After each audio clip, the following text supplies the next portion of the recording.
안녕하세요. 상만이의 해외투자 상만입니다. 오늘은 제가 처음 포트폴리오를 어떤 종목으로 구성을 했는지에 대해서 소개를 드리는 영상을 찍게 되었습니다. 여러분 지금 어떤 장입니까? 이렇게 비이성적인 초유동성 과열된 시장에서 어떻게 살까 저도 고민을 많이 해봤습니다. 여기서 S&P나 나스닥을 따라가는 ETF를 사야 되나? 어차피 개별 종목은 지양하기로 했으니까 이 채널의 목적과 그리고 제가 지향하는 투자가 포트폴리오를 분산 투자하는 거기 때문에 어느 시점이 되면 나스닥과 S&P를 추종하는 ETF 상품을 가져가야 되겠지만 지금은 아니라고 생각을 했습니다. 첫 번째로 현재 실물 지표와 시장의 주가와 괴리가 큰 게 분명한 것은 맞죠. 그래서 이 상황에서 오른다? 내린다? 이것은 또 예측하는 것이니 대응은 하자, 리스크를 줄이자 라는 판단으로서 좀 접근해서 크게는 장기 투자일 만큼 결국에는 채권과 원자재 그리고 하나 더 부동산까지 코어 포지션으로 가져갔는데요. 보통은 채권의 비중을 많이 잡고 가는데 그거보다 채권, 원자재 그리고 부동산에 조금 나눠서 투자를 했습니다. 채권 같은 경우에는 두 가지에 대해서 고민을 해봤는데요. BNDW, 전 세계 채권이 담겨져 있는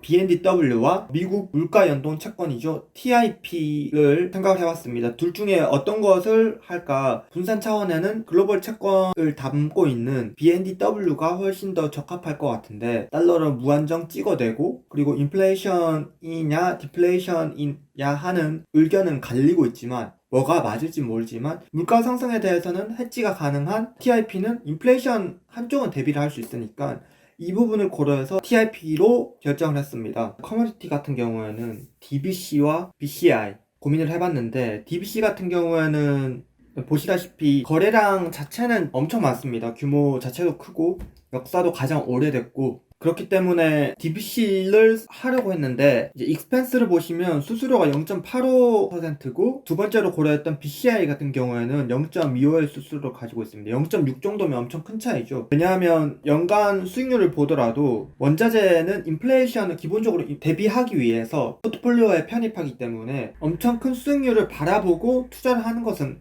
아니니까 수수료 역시 되게 중요할 것 같습니다. 수수료가 첫 번째로 생각을 했고 그 다음 DBC 같은 경우는 가지고 있는 종목들이 이제 가솔린, 오일, 크루드 오일 정도가 한 30% 정도 그리고 금이 한 10% 정도 그 다음 농산물 같은 경우도 쭉 있는데 오일을 많이 담고 있는 ETF고 BCI 같은 경우는 금과 은이 18%가 넘고 그 다음 오일도 있습니다. 오일 한 10% 정도 있고 그 다음 또 농산물이 있습니다. 그래서 충분히 잘 분산되어 있는 여러 가지 상품을 담고 있는 그런 ETF이고 DBC 같은 경우에는 원유의 비중이 높기 때문에 롤오버가 있을 때 발생되는 비용도 생각을 해야 됩니다. 그래서 원유의 비중이 좀 더 낮은 BCI 같은 경우 이런 비용을 조금 줄여서 상대적인 수익률 우위에 도움이 되는 부분도 있을 거라고 생각을 했습니다. 근데 단점이 있습니다. 거래량이 작기 때문에 슬리피지가 발생할 수가 있습니다. 그래서 이 부분도 고려를 해야 되고 액티브하게 관리가 되는 상품이기 때문에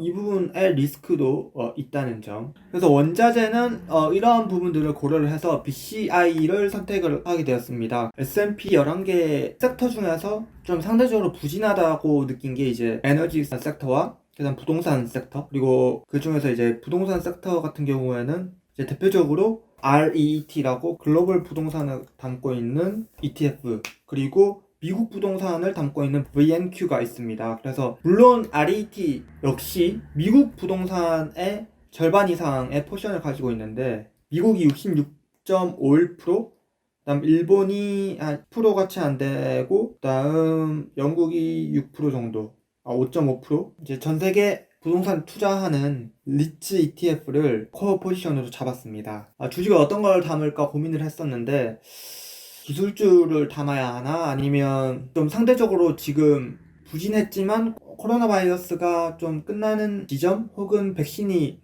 개발돼서 보급되는 상황에 이르면 회복할 여지가 가장 많은 것들이 어떤 게 있을까 고민을 했습니다. 그래서 항공주를 담고 있는 그리고 항공주를 적절히 분산해서 담고 있는 ETF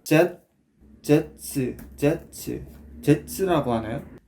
것을 생각해봤습니다. 뭐 사실 리스크가 엄청 큰 것 중에 하나인데 일단은 백신이 나와서 코로나 국면이 조금 넘어가는 지점이라면 충분히 회복할 만한 여지가 많다고 판단이 되어서 미국 항공사들을 적절히 담고 있는 ETF인 제츠를 조금 좀 투기적인 투자로 좀 보고 나머지 하나 3개의 코어 포지션에 더불어서 제츠를 선택을 했습니다. 이렇게 4개를 구성을 했고 절대 제 영상에서 공유하는 ETF들을 추천하거나 권유하는 것은 아니고 제가 공부한 것을 공유하기 위한 목적이니 그렇게 봐주시면 될 것 같습니다. 오늘 영상도 봐주셔서 대단히 감사합니다.